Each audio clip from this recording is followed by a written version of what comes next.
Filhos de Francisco.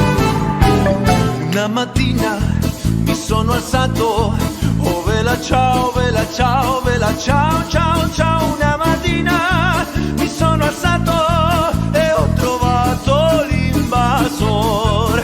Bom dia, boa tarde, boa noite. Episódio 56 da quarta temporada dos Filhos de Francisco. Podcast Quem tem Deus por pai, Francisco por paizão. O nosso objetivo é ver os dias de hoje pelos olhos da fé católica neste tempo auspicioso da reflexão teológica de Francisco de Buenos Aires. Estamos aqui porque duvidamos do que vemos para crer no que não vemos. Você nos encontra em todas as plataformas de podcast e no YouTube. Curta e compartilhe nossas redes sociais. No YouTube, Filhos de Francisco Podcast. No Instagram, no Facebook, Filhos de Frank. No Twitter, Fit Francisco Podcast. Ou mande um e-mail para nós, podcastfilhosdefrancisco@gmail.com. Eu, Luiz Alberto Bassoli, licenciado em Filosofia pela PUC Minas, educador há 33 anos, moro em Nova Odessa, região metropolitana de Campinas, São Paulo. Comigo, Gabriel Resgala Silva, psicólogo e mestre de Ciência da Religião pela Universidade Federal de Juiz de Fora e novamente morando nesta cidade. Na retaguarda e sempre nos inspirando, compartilhando, Luiz Felipe Barbedo, psicólogo e professor de língua portuguesa direto do MER, no Rio de Janeiro. Neste último domingo, dia 30, dia do segundo turno da eleição presidencial no Brasil, o Lula foi eleito presidente pela terceira vez. O petista teve 50,90% dos votos, mais de 60 milhões de votos válidos, e foi para a Avenida Paulista comemorar com os eleitores. O perdedor, o presidente Jair Bolsonaro, do Partido Liberal, teve 58 milhões de votos válidos, dos votos, 49,10% dos votos válidos. Lula teve mais de 2 milhões de votos que o segundo colocado e bateu seu próprio recorde, que era de 58.295.000 em 2006, que tinha sido até então a maior votação na história do Brasil. Enquanto o petista é o primeiro brasileiro a ser eleito 3 vezes presidente pelo voto direto, já que foi eleito em 2002 e 2006, Bolsonaro é o primeiro presidente a perder uma reeleição no exercício do mandato. E é a 5ª eleição do PT para a chefia do país desde 2002, 2 vezes com Lula e 2 vezes com a ex-presidente Dilma Rousseff em 2010 e 2014. No primeiro turno, Lula teve 52,7 milhões de votos, contra 51 milhões de Bolsonaro. A maior votação do petista foi na região Nordeste, onde teve 66,7% dos votos. Isso no primeiro turno.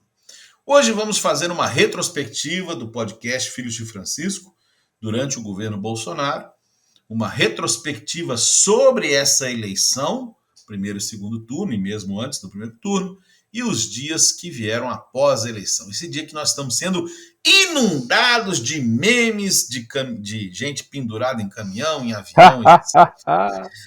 Sobre o futuro, vamos fazer um próximo episódio com um convidado especial. Vamos falar destas eleições. Gabriel Resgala Silva, bom dia, boa tarde, boa noite.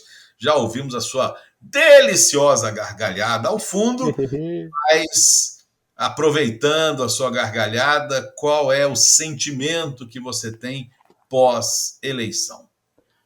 Bom dia, boa tarde, boa noite. É um sentimento de alívio gigantesco, mas eu estava até comentando com você, eu acho assim, que a tensão foi tão grande desses 4 anos, que eu acho que só vou conseguir relaxar completamente mesmo quando eu ver na televisão a posse do Lula, sabe? Porque, sabe quando você fica muito tempo assim tenso com alguma coisa, vive com medo e aquela coisa sinistra que você não sabe de onde vem, o que vai acontecer, e o bolsonarismo tem isso, né? Ele surpreendeu a gente várias vezes durante esses 4 anos, então ele cria isso na gente, esse sentimento meio de não saber o que pode vir pela frente, que esperar. Mas agora não dá. Agora tá na hora do Jair, tá na hora do Jair ir embora, como dizia o sábio cancioneiro popular, essa música que é a mais ouvida do Madeirada. A música mais ouvida do Spotify no mundo. E que mostra, aliás, revela o sentimento da maioria dos brasileiros. E eu acho interessante essa música ser a mais tocada o tempo todo da vitória do Lula, Porque eu não lembro de ter outro momento político em que a música mais tocada não é a exaltação ao candidato que ganhou, mas é mandando o candidato que está perdendo embora, porque ninguém aguentava mais esse homem que estava aí, né? Então, assim, com todos os méritos ao Lula, e eu acho que a gente pode, depois, no próximo programa, conversar sobre isso também, mas ninguém aguentava mais esse homem.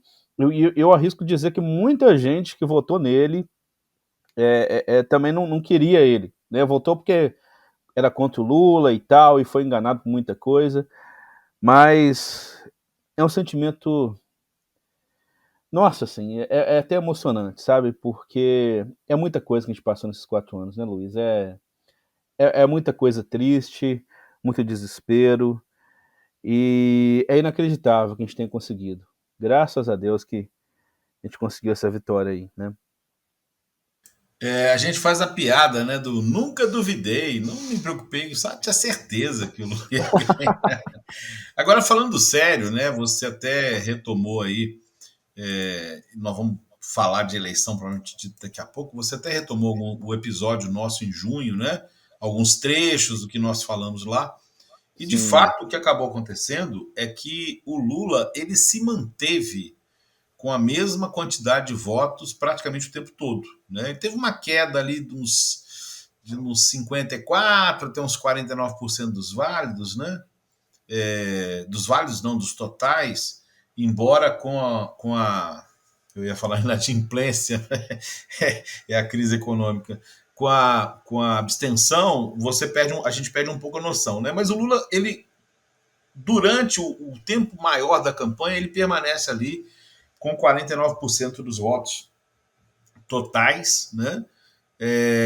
E isso tem uma diferença um pouco no final, mas enfim, né? Como Caco Barcelos, esse amado jornalista, revelou, teve muita compra de voto no final. Mas antes de falar da eleição, Gabriel, eu queria retomar um pouco a nossa trajetória nos Filhos de Francisco, né? Nós gravamos um episódio anterior que acabou sendo publicado se não me engano, em junho, né? Mas a gente fazia isso. toda semana, né? Era o tempo de isolamento social, né? Mas nós começamos, embora nós gravamos um episódio em março, né? Ou abril, a gente começou o podcast em junho de 2020. Começamos com o episódio com o Everton Oliveira, falando quantas mortes teríamos a mais com missas presenciais, explicando aos católicos, né, sobre como naquele momento era necessário que a gente tivesse a tranquilidade de superar um tempo sem missas presenciais, que aliás é um fato, né, diga-se de passagem, é um fato que até recentemente, eu não sei hoje, 75% das comunidades católicas no Brasil não tem missa no domingo, é celebração, né? Mas havia ali um alvoroço, uma situação. No episódio 2 a gente falou sobre a queda da Covid na Itália após a celebração do Papa, né, na Praça de São Pedro, aquela celebração histórica. No episódio 3 a gente ainda repercute aquele discurso do Papa, tempo de máscaras caindo. E aí a gente começa a viver um pouco do inferno do negacionismo, né? Porque a gente comentava naqueles episódios, Gabriel, que não fazia sentido um discurso negacionista sobre a pandemia, e a gente viu durante a eleição agora 3 candidatos ao governo, felizmente 2 foram derrotados, com discurso negacionista da pandemia. Então, assim, é uma coisa assustadora pensar que o candidato ao governo do Rio Grande do Sul eu não lembro exatamente o que. Graças a Deus, já até esqueci, tem uma semana isso, mas eu já esqueci. Onyx Lorenzoni. Não era nem o nome dele, eu nem ia citar o nome dele, nem era o caso. Foi a bobagem que ele falou no debate sobre a pandemia. E o candidato do Espírito Santo, que concorria contra o Renato Casagrande, que eu não guardei o nome e fiz questão de não guardar também, ele diz que a pandemia foi uma farsa. Quer dizer, e o Tarcísio de Freitas aqui em São Paulo dizendo que a vacina não pode ser obrigatória. Quer dizer, a gente está, depois de todo esse período, esse inferno do negacionismo permaneceu e felizmente foi derrotado. Né? O fenômeno do Tarcísio aqui em São Paulo tem outros aspectos, mas pelo menos a gente tem essa alegria de falar, olha,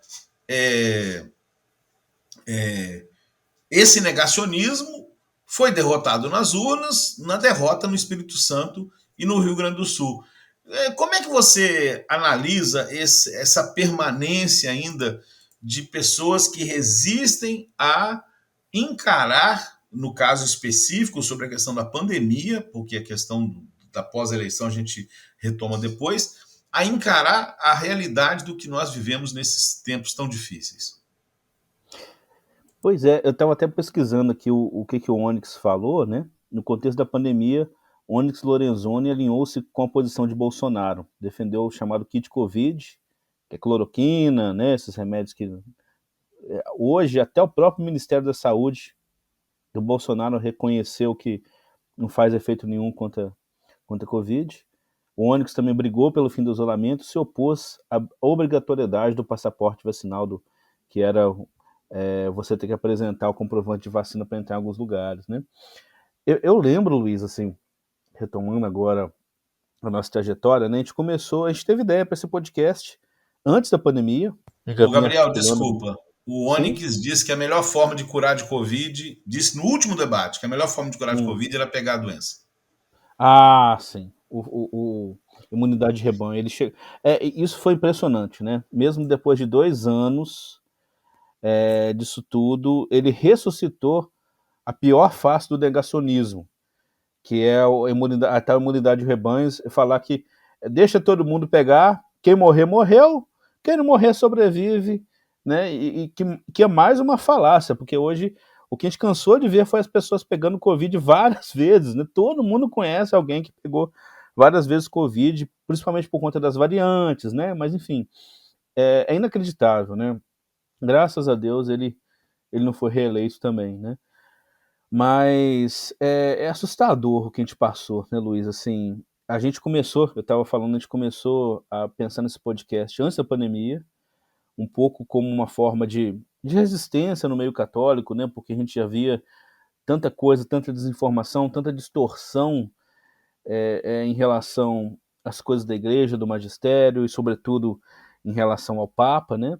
E quando chegou a pandemia já era. Aí a gente foi naquele momento que nem você falou, todo mundo tinha um pouco mais de tempo, todo mundo consumia mais coisas, e a gente precisava de tomar uma atitude até para não pirar naquela loucura toda e para fazer a nossa parte também. E aí, como você disse, a gente começou falando com tom mais orientativo e tal, e a gente foi vendo o negacionismo crescer. A gente foi vendo o Bolsonaro demitiu o Mandetta, que era um ministro da Saúde que fez o mínimo que se esperava do ministro da Saúde qualquer de um país para enfrentar uma pandemia daquele tamanho. E foi algo inacreditável, né? Porque ele não só estava sendo negligente com a pandemia, ele estava fazendo de tudo para insistir em que a pandemia desse certo no ponto de vista do vírus, né? Ele estava trabalhando a favor do vírus por conta dessa imunidade de rebanho. Eles queriam forçar todo mundo a pegar esse vírus para a economia girar mais rápido. E é uma loucura sem tamanho, que é o tipo de coisa que a gente vai estudar depois de um tempo e falar que foi isso que aconteceu no nosso país, né? Até outros países também mais autoritários, assim, né, não chegaram ao ponto que o Brasil chegou, né? Até o Trump lá, ele encomendou vacina, né? E aqui a gente chegou nesse ponto da vacina também. Mas enfim, e aí no princípio a gente falava muito de pandemia, a gente tinha também os destaques da semana, né? Porque a gente fazia um programa semanal. Então, mesmo que o tema da semana não fosse sobre pandemia, a gente acabava falando um pouquinho de pandemia, porque a gente comentava alguma coisa que acontecia naquela semana e sempre tinha alguma coisa para falar sobre pandemia. E foi um período bem difícil, bem pesado para a gente, mas graças a Deus conseguimos superar a pior fase. A pandemia ainda não acabou até hoje, né? Ainda vai ser o dia que a gente vai fazer um programa aqui e vai comentar que a pandemia acabou, mas hoje a realidade é completamente diferente, graças a Deus. Hoje a A gente gente tem... vai pôr o Galvão gritando: acabou! Acabou, Acabou! acabou! Ô, Gabriel, Ah, nesse período aí, no começo do podcast, a gente fez alguns episódios focando sobre a questão na igreja do efeito do bolsonarismo, né? Porque a gente fez um episódio sobre o conservadorismo na igreja com Philip Keller, né? Falei certo? É Keller, né? Felipe, É isso eu falo mesmo? Collor mesmo. Coller, tá Eu certo. falo Collor, sei lá. Vamos portuguesar mesmo.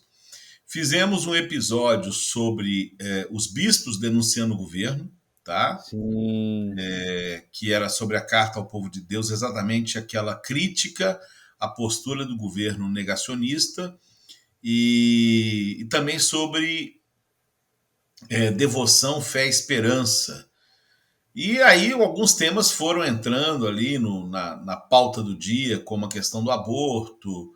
Houve uma questão daquela menina de 10 anos que foi perseguida, né, por procurar o aborto legal lá em Recife. E aí fizemos um episódio em setembro de 2020 ainda sobre teorias da conspiração. Enfim, a gente foi trazendo o debate da questão política para dentro da igreja. E a gente sentia muito isso, e de fato a gente percebe, que eu percebi claramente nessas eleições, que nós ainda temos o que eu estou chamando de fascismo dentro da igreja. Porque não há outro nome a se colocar na postura que repercutiu, né? Eu acho que de uma forma bem mais restrita, eu vou comentar sobre isso também e vou pedir sua opinião, mas que, por exemplo, nas agressões que aconteceram na festa de Nossa Senhora Aparecida, né, no Santuário de Aparecida. O Gabriel, esse bolsonarismo fascista e esse catolicismo fascista profanou 2 feriados religiosos no Brasil esse ano. Profanou o 12 de outubro e profanou o 2 de novembro. Foi o finados menos finados da história do Brasil, porque a gente estava envolvido em manifestações golpistas, em pleno finados. E as pessoas nem deram conta de perceber que eram finados, né? Mas, enfim, sobre essa questão que a gente debateu muito aqui no podcast, a influência política do bolsonarismo, nós tivemos em 2018 bispos que veladamente apoiaram Jair Bolsonaro. Rapaz, me chamou muito a atenção que houve um claro realinhamento dentro da Igreja Católica, em que nós não vimos bispos piscando para Bolsonaro durante a campanha, né? Na eleição passada teve uma foto de Dom Orani com Jair Bolsonaro, né, no segundo turno, no Palácio São Joaquim, se não me engano, lá no Rio. Nós não vimos bispos e cardeais piscando para Bolsonaro nessa eleição. Nós não vimos padres católicos piscando para Bolsonaro. Tiveram que pegar um padre de festa junina para pôr na campanha, para dizer que era padre. E isso é muito interessante, porque assim, eu esperava que o papelão que foi feito por alguns leigos fosse feito por padres. E não teve isso. Assim, eu sei que não funciona muito assim, né, assim, e digo, não estou sendo irônico, mas parece até que, sabe, que rolou uma ordem interna do tipo assim, vocês não apareçam por lá. Quem aparecer, nós estamos de olho em vocês. Porque assim, não só as pesquisas mostravam isso, mas na prática isso se mostrou, o bolsonarismo não teve força entre os católicos como teve na eleição passada.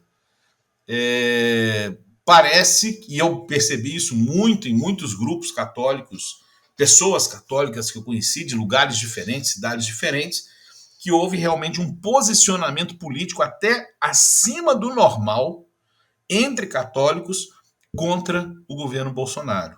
Foi essa a sua impressão também? Você está em outra cidade, você está em outro estado. Você teve essa impressão que eu tive também? Sim, sim. E a gente até falou sobre isso no episódio. Esse ano agora de 2022, a gente gravou 2 episódios mais explicitamente sobre as eleições presidenciais, né? Um em junho e o outro uma semana antes do primeiro turno. E eu falava isso, assim, até bastante otimista, né? Uma semana antes do primeiro turno, de que o bolsonarismo não tinha conseguido se entranhar tanto no meio católico quanto em 2018. Na verdade, ele conseguiu mais do que a gente imaginava, né? As pesquisas não captaram alguma coisa que aconteceu ali no final da campanha e eles conseguiram disseminar muito medo, né? E eu acredito que a principal questão tenha sido medo do comunismo, medo de fechar a igreja, medo do banheiro unissex, né? Medo de transformar as crianças em gays, um monte de coisa, né? Que, enfim, eles conseguiram disseminar no ambiente católico, mas realmente foi de uma magnitude bem menor que 2018. Eu acredito que é porque em 2018 eles pegaram a igreja desprevenida, né? Apesar de a gente já estar acompanhando, já ter tido um acompanhamento maior do que estava acontecendo antes, assim, principalmente nos meios carismáticos, conservador, eu acho que o clero em si ficou muito assustado porque não esperava aquilo tudo acontecendo, principalmente na internet. A gente falou aqui sobre o Bernardo Kister, o padre Paulo Ricardo, o próprio Olavo de Carvalho, o trabalho que eles faziam. E como a internet, a gente também comentou aqui naquele episódio sobre mídias católicas, né? Como a internet é um ambiente em que o clero católico e também, principalmente o lado mais conservador, mais progressista da igreja, não costuma adentrar, é um ambiente estranho para eles, foi pego meio de surpresa o que estava acontecendo ali, né? E durante o governo Bolsonaro, principalmente com a pandemia, foi feita uma coisa, olha, isso aqui é impossível, isso aqui não dá para a gente concordar com isso aqui não, então vamos ser claros nisso daqui. E começou a pegar mal para as pessoas se declararem bolsonaristas. Então muita gente que votou nele no ambiente católico votou meio envergonhado, sem o padre saber, sem o bispo saber, porque as pregações eram muito no sentido contrário, né? E aquela coisa assim, depois que aconteceu na pandemia ali, estava muito claro que ele era uma pessoa desumana, além do que, não só por conta da pandemia, mas de várias coisas que ele prega. Armamento, pena de morte, tortura, que são o exato oposto do que o magistério da igreja prega, né? Então acho que isso realmente foi uma virada de chave na igreja e que culminou com a derrota dele. Então, Gabriel, outra coisa que a gente abordou muito aqui durante o podcast, a gente falou sobre questão de teorias da conspiração e nós falamos também sobre o dilema das redes, como as redes sociais, de certa forma, nos envolvem. E a gente está no período pós-eleitoral vivenciando exatamente isso. Quer dizer, para você ter uma ideia, não sei se você viu das loucuras dos últimos dias, que lá em Brasília o pessoal comemorou que o Paulo Freire foi preso. Foi preso agora. Foi preso Tá agora. zoando. Estou falando sério. Naquelas. E eu acho que já tinha petista que já estava assim, não precisa nem ser petista, né? Mas eu acho que já tinha anti-bolsonarista que estava zoando os caras e soltavam uns fake, porque aconteceu isso, né? Até o cara apareceu no TikTok, né? Prenderam o Xandão, aí o povo saia comemorando, ajoelhava, rezava, gritava. E teve um grupo que comemorou que o Paulo Freire foi preso. O Paulo Freire já faleceu tem muito tempo, tem muitos anos. Então, assim, esse frisson da rede social. Eu gravei um vídeo hoje para as minhas redes sociais falando que o pessoal está precisando fazer um detox de fake news, sabe? Dá um tempo de WhatsApp,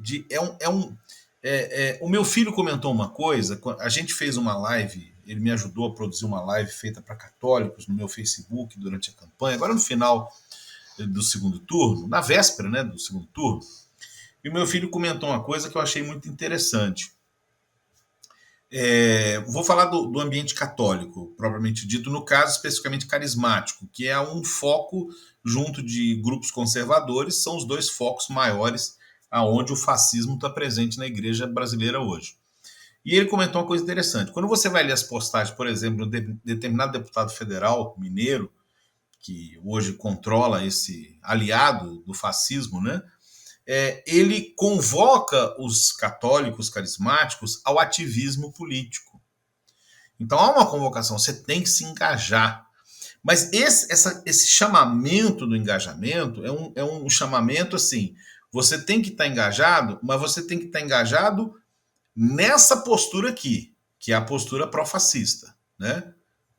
Esse é o ponto. E, aliás, o fascismo depende disso. O fascismo é uma irracionalidade que depende da ação sem pensar, da ação de qualquer jeito.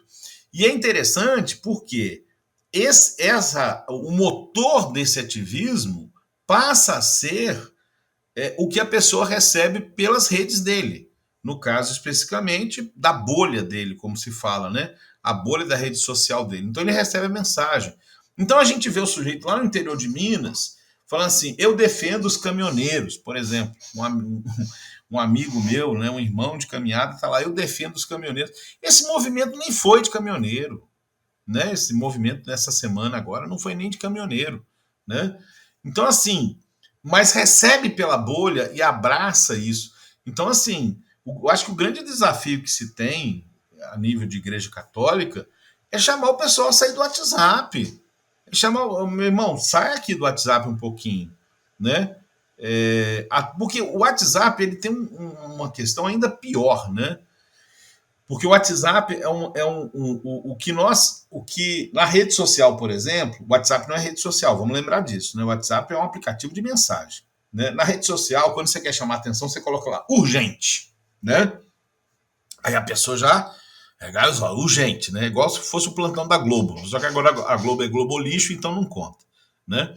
Então, entra o urgente, e o WhatsApp já é urgente por natureza. Porque o WhatsApp é aquela coisa que você recebe, a gente se acostumou, né, a responder imediatamente o WhatsApp. Então, a pessoa já fica naquela necessidade. É uma coisa assim, viciante. Eu acho que você pode até falar melhor do que eu, como psicólogo, mas é como se fosse um vício. A pessoa precisa daquilo e ela está no ativismo e ela se acha importante, né? E é importante lembrar que esse ativismo de rede social, eu vou ser muito duro no que eu vou falar aqui, muito, muito rachado mesmo. Ele é o oposto da doçura ao Espírito Santo. Porque se você quer doçura ao Espírito Santo, você tem que sair da rede social. Se você quer ouvir Deus, meu filho, você tem que silenciar. Mas em rede social é o contrário, é o barulho, é a coisa, é aquela coisa assim, né? Sôfrega, intensa, né? E que gera os fatos que nós estamos assistindo de pessoas reagindo de forma completamente alucinada, né? A coisas que antigamente, né, dentro da renovação, a gente já viu todo mundo tem uma história de coisa maluca para contar dentro da renovação carismática, mas que de repente se tornou fascismo político. E aí, Gabriel, antes de você comentar, eu queria acrescentar uma coisa, que nessa postura dentro da renovação carismática católica, também nas igrejas evangélicas, mas estou falando aqui da igreja católica, quando você mistura o discurso religioso com o discurso político, complica. Porque o discurso religioso ele é absoluto, você não questiona. Você não vai debater uma homilia do padre. Ô padre, o senhor está falando uma coisa. Não, você não discute, você não vai debater o catecismo. Não existe isso. Mas o discurso político, partidário especificamente, ele é um discurso que você debate, que você concorda, que você discorda, que você alinha, que você desalinha. A realidade da política é essa. Então, quando um deputado ele diz que a mensagem que ele prega, associada a um fascista, e aí eu tenho que dizer que a mensagem desse deputado também é fascista, é o evangelho, coincide com o evangelho, você está misturando completamente as instâncias. Isso é uma loucura, uma insanidade. O que você gostaria de comentar sobre isso, Gabriel? Pois primeiramente, eu acho sempre bom a gente explicar, né, porque às vezes tem gente que está ouvindo nosso programa pela primeira vez e não sabe muito bem do que se trata. Quando a gente fala em fascismo, gente, às vezes soa uma coisa muito pesada. Eu sei que para muita gente é algo forte de ouvir ainda, porque não é fácil a gente cair a nossa ficha de que nós estamos saindo de um governo fascista. É muito pesado para a gente ouvir isso e ter essa consciência. Mas, infelizmente, é a realidade. Né? Se a gente pegar tudo que se estuda, sabe, tudo que os grandes estudiosos do assunto de hoje dizem sobre esses fenômenos mundiais, esse tipo de governos totalitários que a gente tem por aí, eles vão dar esse nome, é fascismo, né? E, e aí a gente tem que entender que fascismo não é só o que aconteceu lá na Alemanha, do Hitler, de jogando judeu no campo de concentração, não, sabe? Tem vários tipos de fascismo, e eu acho que a prova maior disso tudo, do que a gente está vivendo, é o próprio lema do Bolsonaro agora na tentativa de reeleição dele, na campanha de 2022, que era Deus, Pátria e Família. Então basta você jogar aí na internet, no Google, você vai ver que Deus, Pátria e Família é um lema integralista, e o integralismo é a vertente brasileira do fascismo. Desde 100 anos atrás, na época do Getúlio, lá você vai ver isso daí. Então essa é a primeira coisa que é bom esclarecer, né? Quanto ao que você disse assim, do dilema das redes, e esse episódio nosso eu acho muito importante, mais importante até que o nosso episódio sobre isso, é ver o documentário da Netflix, que eu acho que é um documentário histórico, né, o Dilema das Redes, que ele mostra depoimentos de pessoas que trabalharam nessas redes sociais, as grandes redes sociais que a gente tem hoje, e as pessoas falam abertamente como isso tudo é feito para viciar a gente, e como os algoritmos já estão assim num nível de inteligência artificial que o ser humano já perdeu o controle. O ser humano já não sabe muito bem como se defender dele, por assim dizer, e o intuito deles é muito forte, né? Então, o que a gente sabe é que, por mais que em outras épocas, outros regimes semelhantes tenham conseguido ter tido outra forma de se disseminar, atualmente o que o fascismo, o que esses regimes totalitários conseguem fazer, a forma que eles usam para conseguir chegar onde chegam, é a internet. Principalmente as redes sociais, o WhatsApp, o Telegram, que são mecanismos que proporcionam uma realidade paralela absurdamente cativante para as pessoas. E é isso que você falou, citando esse deputado aí, de uma realidade que é toda própria, né? E é assim que eles conseguem fazer crescer tanto baseado em mentiras, né? Porque se a gente parar para pensar, poxa, como é que esse governo conseguiu? Um governo que não fez nada para a população, sabe? No máximo esse auxílio mequetrefe aí, sabe, que dava, não dava, e só começou a ficar um pouco mais constante perto da eleição e sem garantia de continuar no que vem, não estava nem previsto no orçamento. No princípio nem queria dar esse auxílio e a esquerda que insistiu, mas enfim, tirando isso, não fez nada e ele foi só baseado no medo. Ele quase conseguiu a reeleição só baseado no medo, através de realidades paralelas que foram criadas nas redes sociais. Então, se a gente conversa com essas pessoas, primeiro é que nem um relacionamento abusivo. Qual a primeira coisa que a pessoa abusiva faz, né? Um homem abusivo faz com a mulher?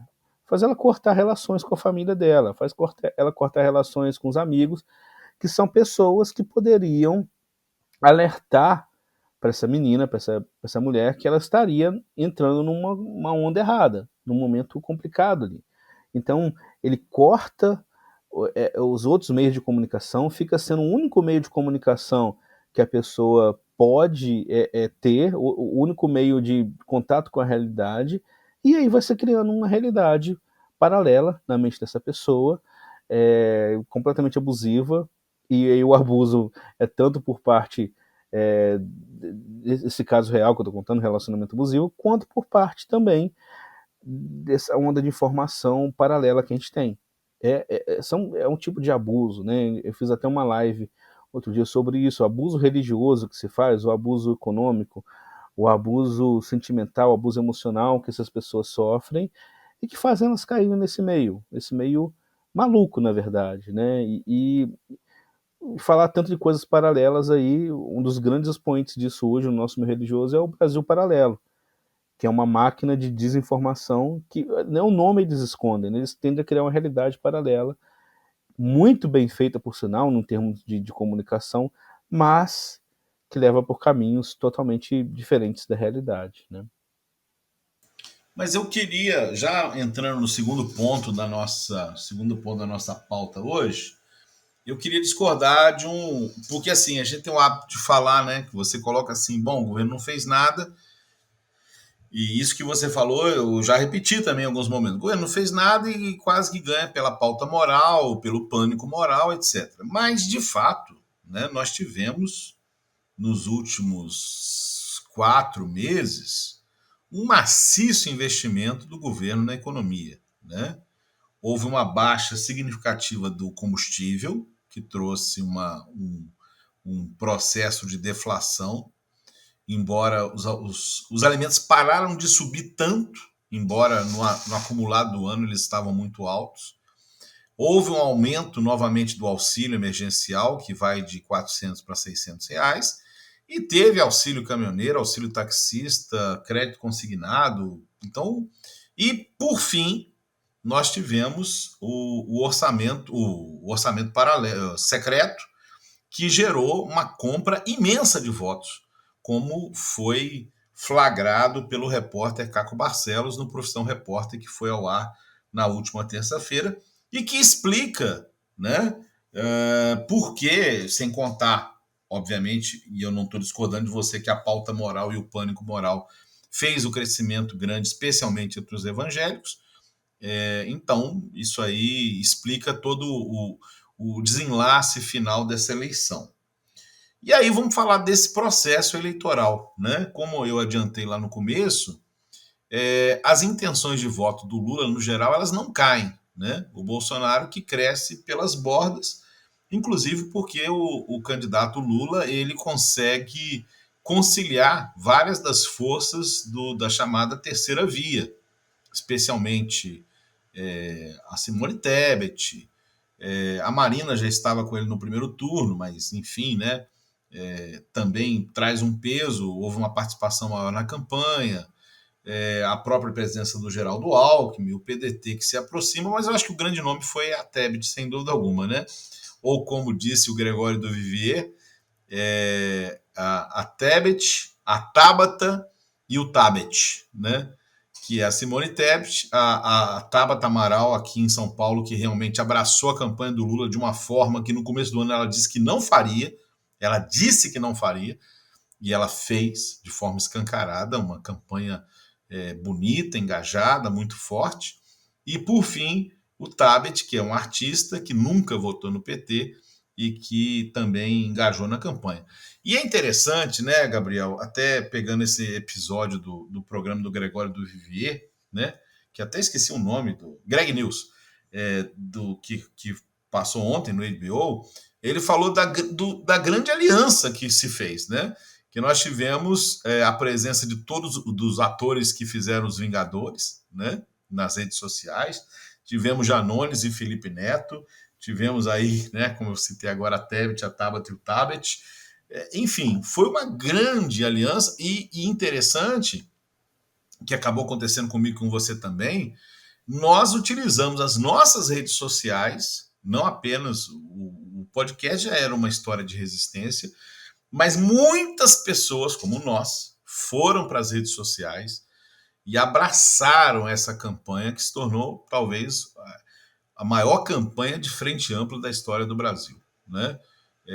E que foi realmente uma frente ampla que vai do Amoedo ao Partido Comunista Brasileiro, né? Quer dizer, vai do Partido Novo, do que sobrou do Partido Novo, pelo menos lá na origem, né? Porque o Partido Novo se tornou uma linha auxiliar do bolsonarismo, até o Partido Comunista Brasileiro. Foi uma grande frente ampla. Como é que você sentiu essa junção de forças, Gabriel, durante o período eleitoral? Olha, eu já sou frente ampla há muito tempo, né? Porque eu nunca fui assim partidário do PT, né?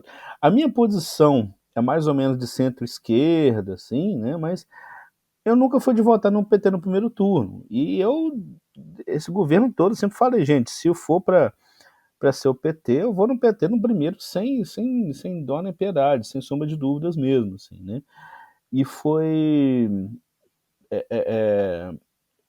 muito inédito para mim participar de uma campanha presidencial dessa forma,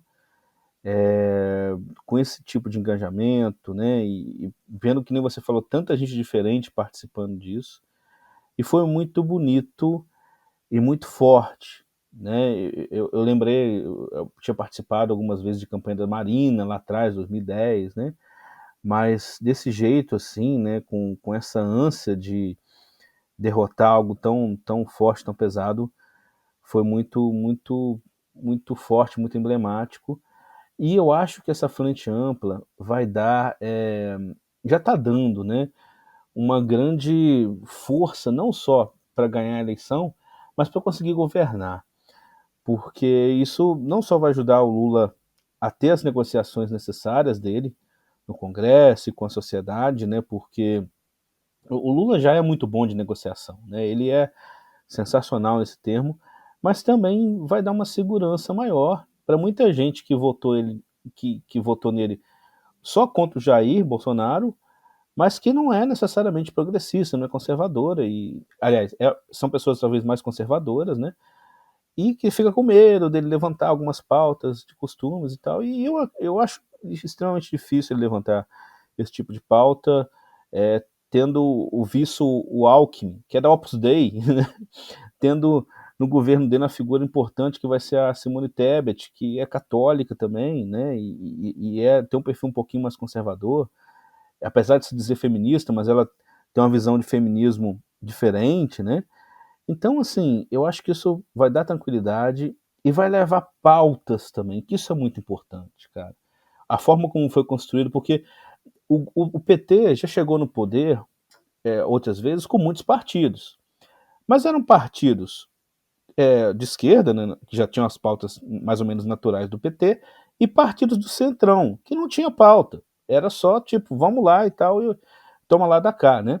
Agora não, agora cada apoio que ele precisou fazer era uma pauta que chegava. Então ele foi buscar apoio da Marina Silva. A Marina falou: tá, ok, eu te apoio, mas você vai ter que ter uma série de compromissos ambientais aqui. E tanto que demorou muito essa conversa, né? E aí deu para ver que o Lula passou a defender a bandeira ambiental de uma forma muito forte. E isso está sendo essencial para retomar vários contatos internacionais, né? Não só, é claro que o Lula sempre teve contatos internacionais muito bons, mas tem uma ansiedade gigantesca do mundo com o Brasil, porque o Bolsonaro estava destruindo a Amazônia e precisa de alguém salvar a Amazônia, né? E ninguém melhor que isso do que a Marina Silva, do que a rede, né? Amparada pelo Lula ali também, né? Então ele queria, por exemplo, o apoio do Janones. A Janones falou: não, eu vou te apoiar, mas você vai garantir a permanência do auxílio de R$ 600 e mais 150 para cada filho. Ok. Então, cada apoio que chegava, o PDT colocou algumas, se não me engano, o PDT exigiu reacerto, perdão da dívida, né, de quem está no SPC Serasa, que era a bandeira do Ciro, se não me engano. Aliás, o Ciro, alguém sabe do Ciro, gente? O Ciro sumiu, né? O Ciro, sei lá, eu lembro que tinha um carequinha falando na eleição aí, agora desapareceu um pouquinho. Que papelão que ele está fazendo. Mas enfim, e cada apoio que foi chegando foi ajudando a construir, não só foi sendo uma coisa de tomar lá da cá, mas foi ajudando a construir pautas importantes para o Brasil. Então, eu tenho esperança que seja um governo que realmente vai conseguir fazer uma conciliação muito boa. Já está sendo. O governo de transição agora já está trabalhando muito mais que o governo atual, né? A gente vê muito mais falando do Alckmin trabalhando na televisão do que do Jair, que sumiu de novo, né?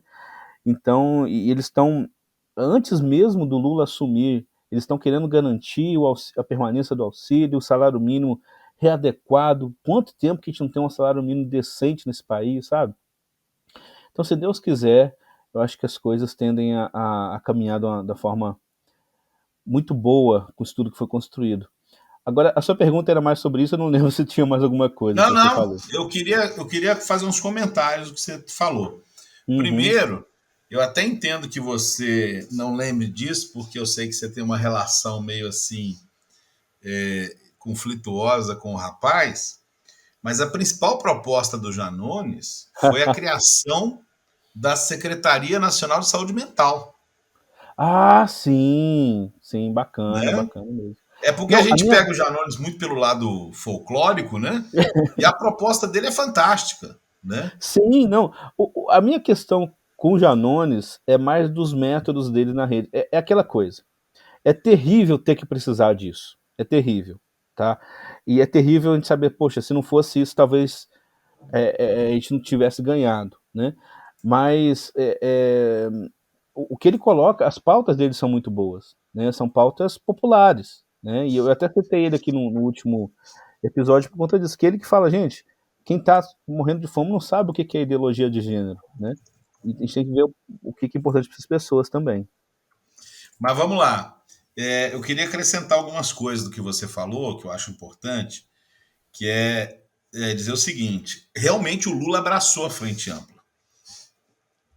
Não foi. Eu acho assim, a maneira como ele, depois no segundo turno, já no primeiro turno, ele abraça a pauta, o compromisso dele com a Marina Silva, né? Todo o discurso dele, ele bate nos pontos citados pela Marina Silva, né, no compromisso ambiental. E quando a Simone Tebet vai para o segundo turno com ele repete em todos os discursos o principal compromisso da Tebet, que era a equivalência salarial entre homens e mulheres. Ele não fala, eu vou fazer aqui conforme combinado com a Simone Tebet. Ele não fala isso, mas ele fala claramente o compromisso que fez, né? Aliás, a Simone Tebet, ela ficou mais, como dizia o Jamelão, né? Essa história tem que até explicar, né? Quando o Bill Clinton, em 98, visitou a Mangueira, os repórteres perguntaram para o Jamelão: e aí, Jamelão, como é que foi o Bill Clinton lá? Ele está mais feliz que pinto no lixo, né? Então, essa expressão ficou imortalizada na boca do Jamelão, que era o intérprete do samba da Mangueira. E a Simone Tebet, no segundo turno, ela ficou igual pinto no lixo. Ela, com certeza, ela nunca participou de eventos com tanta gente, né? Com multidões que arrastou, que foram arrastadas, né, durante a campanha, que foi algo muito bonito também, né, ressaltar isso, né, dizia que o Lula não podia sair para a rua, e houve movimentos fortes, começou em Campinas, que não foi tão grande assim, mas depois foi crescendo, terminando com a apoteose que foi a Paulista no último domingo, que foi um negócio simplesmente espetacular. E que E queria discurso do acrescentar Lula, uma né? coisa importante diante do que você falou, que é o seguinte: o Lula, ele tem a cabeça do século XX. O Lula, ele se forma politicamente no contexto do milagre brasileiro, da industrialização de São Paulo na década de 70. Então, ele é um homem do passado. E talvez um dos grandes erros ambientais dos governos Lula e Dilma era um projeto dos militares, que foi Belo Monte. Eu tomei um susto outro dia ouvindo o podcast Altamira, que aliás eu recomendo que vocês ouçam, do Ivan Missanzuti, sobre crimes que ocorreram naquela região, e que chega um momento que não sei se o pessoal mais antigo vai lembrar, não sei se Gabriel já é dos mais antigos, tem uma cena famosíssima de um presidente da FUNAI com um índio com um facão no pescoço dele. Ficou famosa essa cena, essa foto, essa cena. E essa foto foi tirada exatamente numa discussão sobre a construção de Belo Monte, lá na década de 70, 80. Você vê que esse problema de Belo Monte vem de longe. E eu estou citando Belo Monte porque Belo Monte foi um dos grandes erros, né? Ambiental, talvez tenha sido dos maiores, dos governos petistas, e a cabeça do Lula. E é interessante que essa pauta ambiental, que é uma pauta urgente e muito atual, ele abraça de uma forma que realmente leva a uma superação de uma dor, de uma ferida muito grande que se criou entre Marina e Lula e Marina. Tinha alguma coisa pessoal ali também, pelo fato dele ter escolhido a Dilma, mas a pauta ambiental foi um choque da Marina o tempo todo no governo Lula. E essa frente ampla que se cria, essa recriação dessa aliança realmente foi muito importante nesse momento. Gabriel, nós estamos caminhando para o fim do episódio, mas nós falamos sobre eleição, sobre esse fenômeno da frente ampla, falamos lá mas a gente tem que falar desses dias pós-eleição, né? Onde nós tivemos uma chuva de memes, uma coisa. E assim, foi muito interessante porque assim teve a apoteose, que foi o discurso do Lula na Paulista no último domingo, que foi uma coisa espetacular, foi uma coisa Sensacional. grandiosa, uma coisa linda, profunda, histórica, foi histórica como foi a posse do Lula em 2002, que é um momento histórico, né, como manifestação popular. E aí começam as manifestações golpistas, né? Pessoas que não querem aceitar o resultado das eleições, apesar de tudo, apesar de não ter fraude, aí inventam que teve fraude, enfim, começou a criar um clima meio ruinzinho, né? O que isso vai dar? E a Polícia Rodoviária Federal apoiando os movimentos, aquela coisa ruim, e de repente começa a chover meme das loucuras que se espalham pelo país. Eu tentei lembrar hoje, eu recebi um meme da minha chefe sobre o caminhoneiro, lá o caminhoneiro não, sobre o cara pendurado no caminhão. Eu não me lembro, nesses anos todos de internet, eu não me lembro de ter recebido tanto meme sobre um assunto só. E para quem, por acaso, se alguém não sabe do que eu estou falando, em Caruaru, em Pernambuco, um empresário subiu num caminhão para impedir que o caminhão furasse o bloqueio. E o caminhão seguiu. E o cara ficou pendurado. E o caminhoneiro parou e mandou o cara descer. O cara falou que não descia. O caminhoneiro continuou. E andando a 80 por hora. Não estava a velocidade baixa, não. E o cara pendurado no caminhão e falando: meu filho, desce daí, eu estou trabalhando. E o cara não descia até a hora que o cara viu que não ia adiantar ele bancar o herói, tá envergonhado, tá, fechou o Facebook dele, e isso virou meme. E eu recebi o meme, o melhor de todos os memes que a gente recebeu no final, o melhor até agora, né? Porque a gente não sabe o que vem por aí, né?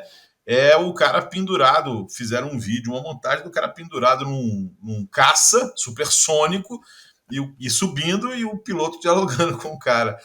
Bom, Gabriel, eu fiz toda essa introdução para te perguntar, e após a eleição, como é que você percebeu essa semana agora os acontecimentos que se deram, além dessa chuva de memes? Pois é, rapaz. Eu confesso, eu até comentei com você assim. Eu não esperava que fosse tão rápido a mudança de humor. Assim, sabe? A gente sai daquela tensão toda para esse alívio, para esse momento de risos, assim, né? Apesar de que são risos de uma situação meio trágica, uma coisa meio tragicômica, mas é hilário, né? É engraçado, né? Mas é muito simbólico, né? Que uma das primeiras pessoas que tenham se manifestado logo após a declaração dos resultados tenha sido Arthur Lira, que é o chefe da Câmara, né? Que é governista, aliado do Bolsonaro. E logo depois todo mundo foi declarando, foi falando que aceitava, e muita gente importante pulando fora do barco, falando que ia. Então, toda aquela expectativa criada durante 4 anos de que o Bolsonaro não ia aceitar o resultado, né? Porque ele estava previndo, tem que contratar a Mandiná, né? Aliás, contratar não, ele pode fazer o papel da Mandiná, né? Porque durante 4 anos já estava previndo que as urnas iam dar fraude, antes das eleições começarem. E aí, de repente, todo mundo já começa a reconhecer que o Lula ganhou, mesmo com a vitória não sendo tão discrepante assim, ele fica perdido, fica em silêncio, fica no canto dele, e vai um bando de gente meio sem muita coisa para fazer pro meio da estrada, bloquear tudo, né? E aí fica essa situação de que a gente vê as coisas já andando, que nem eu falei, o governo provisório já começa a trabalhar muito rápido, o governo de transição, o Jair vai perdendo força, ele vai ficando cada vez mais acuado, com medo de ser preso, porque essa é a verdade, né? Ele tá meio frouxo ali, sem defender a fraude, porque ele sabe que a corda dele está esticando, que a coisa não vai ser fácil, ele não tem a moral que o Trump tinha lá nos Estados Unidos, né? E aí o pessoal mais radical está se radicalizando cada vez mais, né? Aquele fenômeno que a gente falou das redes está acontecendo. Está acontecendo nesse povo de que alguns já não querem nem saber do Bolsonaro, já estão falando, ligando, deixando para lá, eles querem intervenção militar, não importa se o Bolsonaro vai estar com eles ou não, porque o Bolsonaro é meio frouxo, né? Então, e eles estão sendo, que nem você disse, eles estão sendo um alvo muito fácil de fake news. Qualquer coisa que fala que Paulo Freire foi preso, todo mundo comemora. Outro foi, porque eles estão muito sensibilizados. E assim, é engraçado as situações, tem situações hilárias, mas o sofrimento deles é fato, né? É uma coisa histérica, é uma coisa complicada demais assim da gente ver, mas ao mesmo tempo é algo que reflete a situação que a gente está no país nesse momento, né? Então, para a gente é muito aliviante ver que as coisas estão se resumindo a meia dúzia de louco tá perdido por aí, né? Não que não tenha muita gente em casa acreditando nessas lorotas de fraude nas urnas e tal, mas assim, o que oferece risco de verdade é pouca gente. Apesar da Polícia Federal ter aderido, né, a Polícia Rodoviária Federal, e nisso é um pouco preocupante, a gente tem que rever isso aí, espero que o novo governo faça o dever de casa em relação a isso, né? Pelo menos é só a Polícia Rodoviária Federal, a gente não está tendo muitas outras corporações envolvidas nisso daí, mas o que resta, depois disso tudo, depois desses pequenos riscos que a gente está vendo aí, é rir de meme, né? E esse cara do caminhão, cara, você imagina, eu fico olhando para a cara dele nessa imagem, assim, ele desesperado e agarrado ali, sabe? E o caminhoneiro fala, você vai descer mesmo? E eu tenho a impressão que o caminhoneiro deve ter parado, ele não deve ter descido, sabe? E voltado, porque ele fica naquela oscilação, poxa, será que eu sou mais patriota ou sou mais cagão? Será que eu tenho mais amor à minha causa ou amor à minha vida? Né? E fica nesse dilema todo aí. É uma cena apavorante, porque o cara tinha risco real de vida ali, né? Mas ao mesmo tempo, quando eu fiquei sabendo que ele tava são e salvo, eu falei, gente do céu, tem que rir disso, porque o que Eu será de nós quero, eu quero se a dar gente não aqui rir? um depoimento a seu favor, que Ah, você só começou a repassar os memes depois que você teve certeza que o cara sobreviveu. não por falta Você é de um bom rapaz, vontade, viu? Você é um não bom foi. partido. Recomendo, tá? Se alguém aí estiver procurando um bom casamento, esse menino tem um coração muito bom. Que ele só começou a compartilhar. Eu já meti o primeiro, já mandei embora. O vídeo já foi, os memes foi vindo, eu fui mandando. Só o Gabriel tava preocupado se o cara tinha sobrevivido. Não foi por falta de vontade, tá? Mas, cara, tem aquele do Galvão Bueno, é muito bom, cara. O Galvão narrando ele. Tem outro do Top Gear, a musiquinha do Top Gear ao fundo, cara. Ah, o Nossa, Milton Cunha.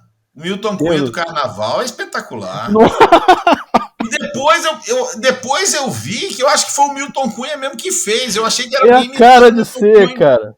Mas eu acho que Tem foi a o cara... Milton Cunha mesmo que fez, porque eu vi ele compartilhando.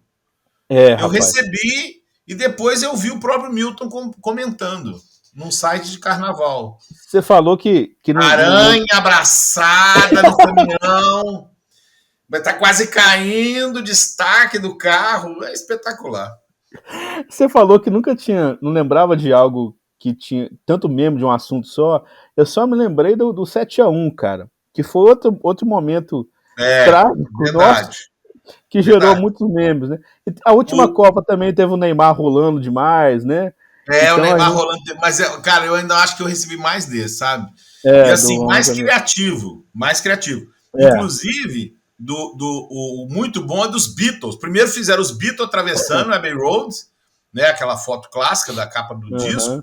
com o caminhão no fundo. Depois fizeram o caminhão ao fundo, o John Lennon segurando os outros três e a Carla Zambelli com a arma apontada. Aí foi o meme do meme do meme. Foi uma coisa assim, né? Foi um acréscimo, foi o meme do meme do meme. Foi um negócio espetacular. Falar nisso, a Zambelli fugiu mesmo, né? E o Gilmar Mendes hoje intimou ela para depor. Ah, é? Sobre o que você falou, Ah. o Gabriel, gostaria de fazer uns comentários. Primeiro, o seguinte: eu acho que essa história do caminhão, ela é, na sua loucura completa, o simbolismo dessa resistência. Eu gostei muito, acho que até o Padre Roger publicou esse comentário também, falando o seguinte: olha, TSE decidiu, vai ter novas eleições, vai acontecer em 2026. Ponto final. Então, essa fala assim, do tipo assim, gente, vamos acordar, não tem golpe, não tem, sabe? Vai fazer a luta política para ganhar a eleição. E há uma coisa que eu não podia deixar de falar, Deus me lembrou aqui agora, eu vou debitar esse Espírito Santo. Lula ganhou em São Paulo, capital, e região metropolitana. Lula não ganhou por causa do Nordeste apenas. Lula ganhou na maior cidade do país, que é 26% do eleitorado do estado de São Paulo. Então, Lula não ganhou porque assim esse discurso xenófobo, elitista, o Lula ganhou na cidade de São Paulo. E aqui em Minas Gerais também. E ganhou em Minas. Salve Juiz de Fora.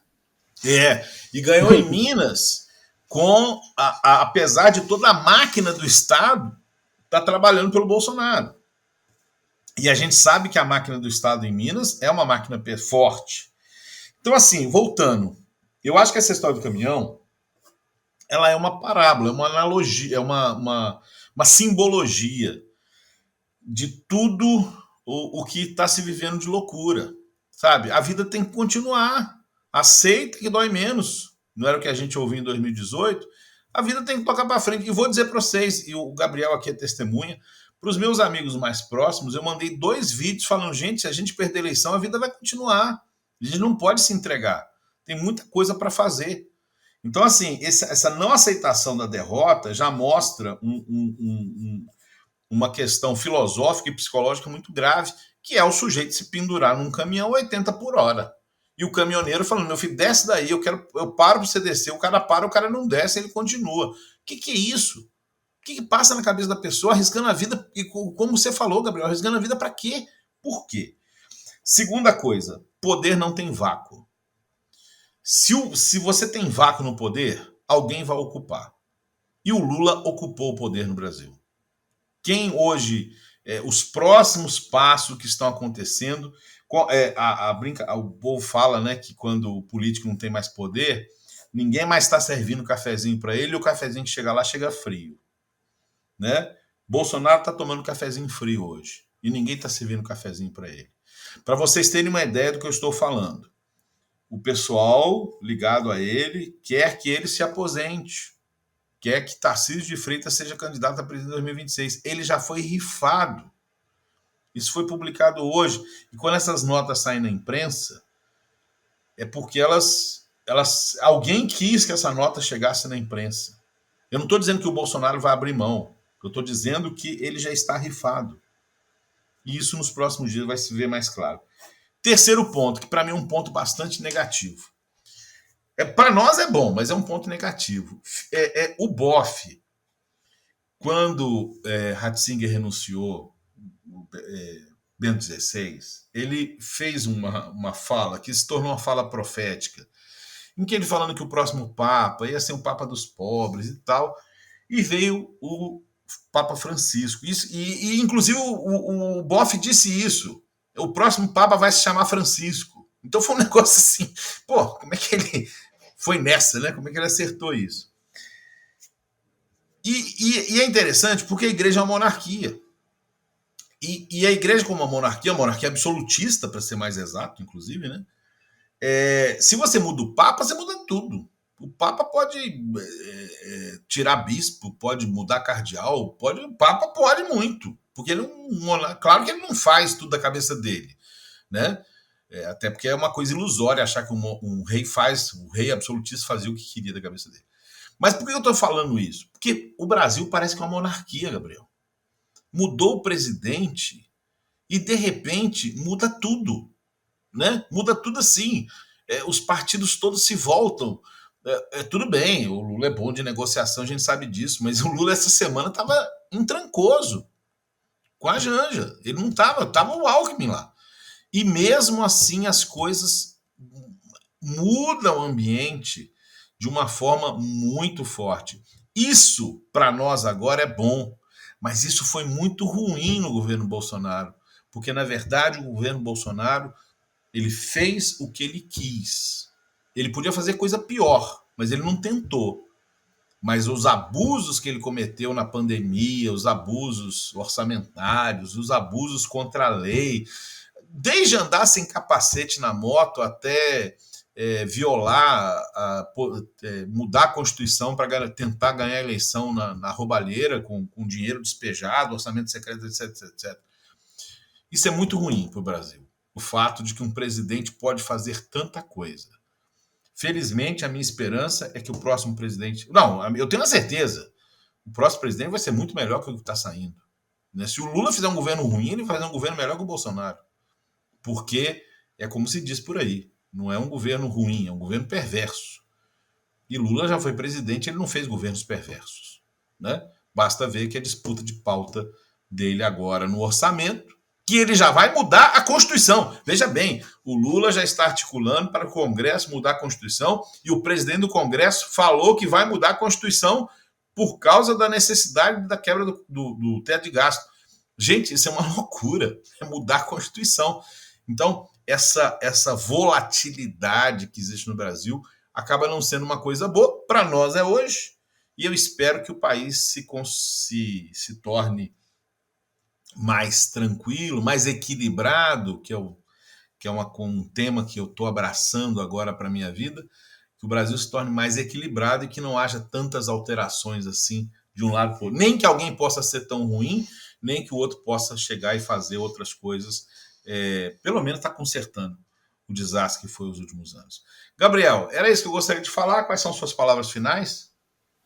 É isso. É que a gente tem agora um momento de alívio, um momento de felicidade. Felicidade depende de muitas outras coisas, é uma palavra muito forte, né? Mas um país que permita que a gente seja feliz.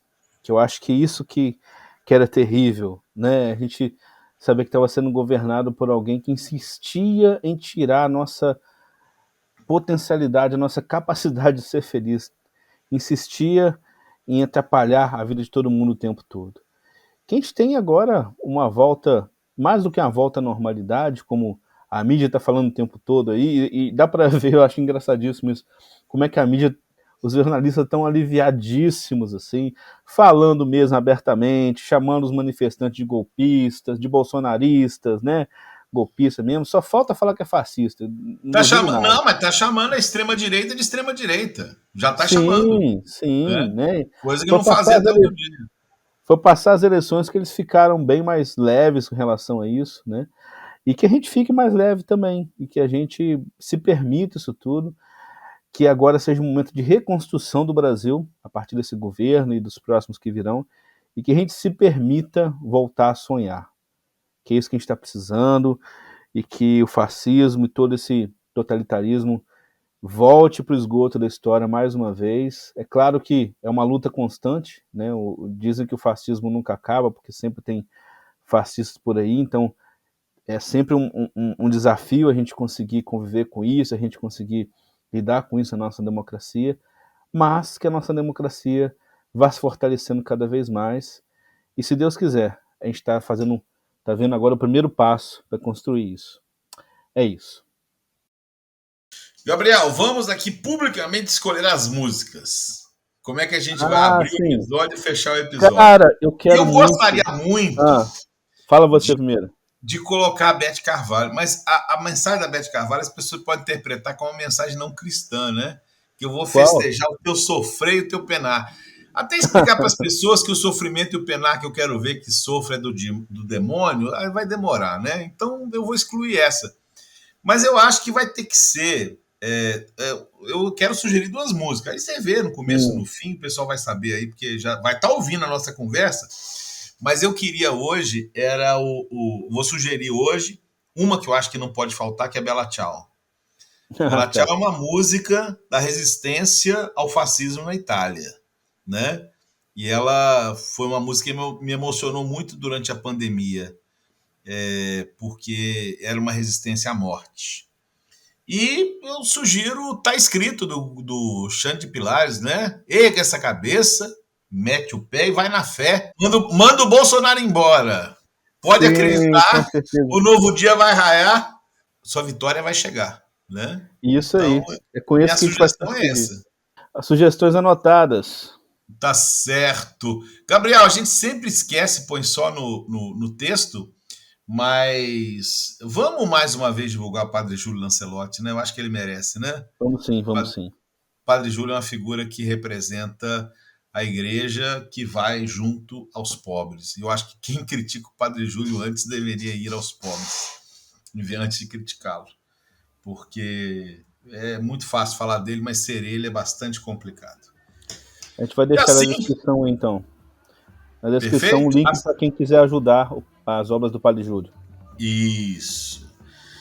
Assim nós terminamos esse episódio. Você pode nos encontrar em todas as plataformas de podcast. Quem está nos pegando agora recentemente pode ouvir os episódios anteriores que estão lá no nosso canal, Filho de Francisco Podcast, no Spotify, né?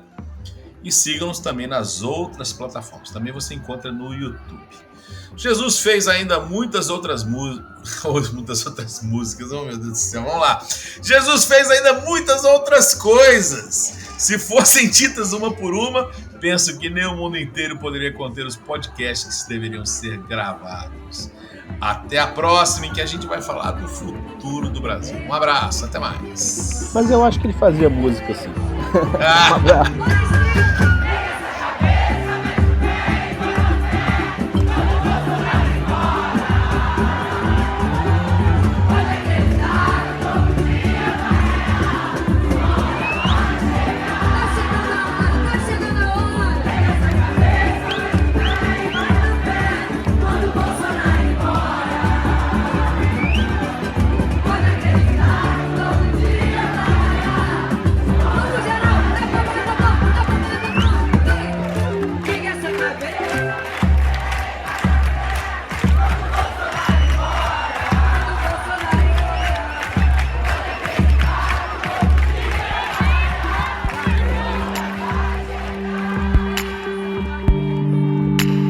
Filhos de Francisco.